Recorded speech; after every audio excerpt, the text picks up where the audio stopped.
Welcome to YOUCANIC. Today here in YOUCANIC we have a 2012 Subaru Impreza.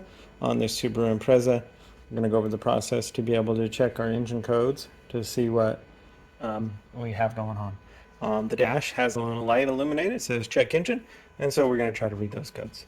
So if we go into diagnostic, we select the Asian category, or you can go through the all. You select Subaru, and then if you hit Smart VIN, it's now going to communicate with the vehicle, and it's going to ask you questions. This is a North American. And then we would match that VIN code with the vehicle, and it says it's right. Now you can either go control modules or quick scan. Because we want to just check the engine module, we're going to do the ECM, the engine control module. Okay. Now it's saying we have no communication. The key is on in the wrong position. This is hooked up. But if we were to check the brake ABS module, it will communicate with the ABS module. But for whatever reason, and we don't have any codes in there, but for whatever reason, Subaru has blocked it that they don't want you to check their engine module and or the transmission module from the main screen.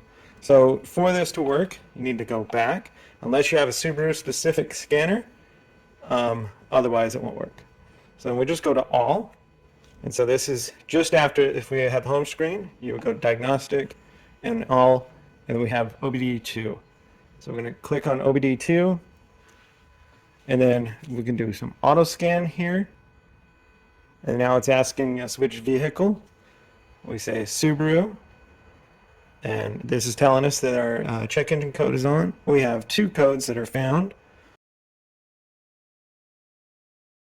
And we're just going to OK.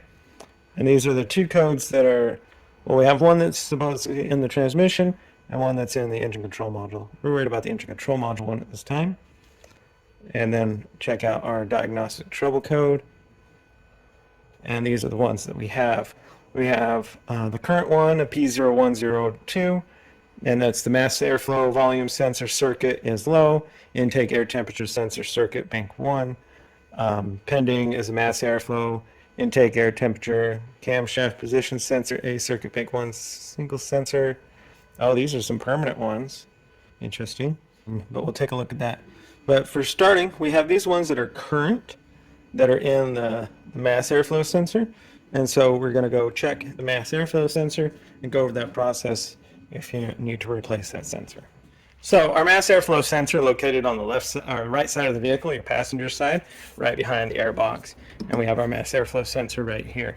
And so we need to just squeeze this clip and be able to unhook it. And then take a, this is a P1 to undo these two screws.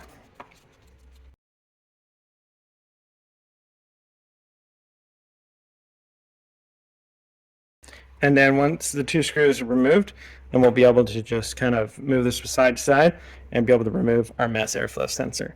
And then we would just get a new one and be able to put it in. They do make this is the portion of the sensor here. They make a cleaner that you can spray on here. You're 50-50 chance on whether it's going to work or the longevity. So a lot of times it's better to just replace the sensor itself. This meters and reads how much air comes from the inflow, and then communicates with the ECU to make your engine run the way optimally. So if it's going bad, you're going to have hard starting. This has a decent fluctuation in the idle with this being bad, and you can have your acceleration won't be as good as you want it to be, as well as poor fuel mileage. So when you take your new mass airflow sensor, just line it up and be able to kind of move it back and forth to get in there, and hopefully it slides in fairly easily so that you don't mess up the O-ring or smash the O-ring.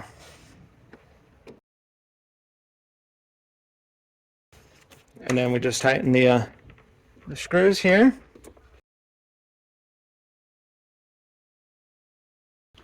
Hook our electric connector up, and then we would come back to the scanner. We want to make sure that we have the key to the on position with the engine not started, and then we are going to hit the erase.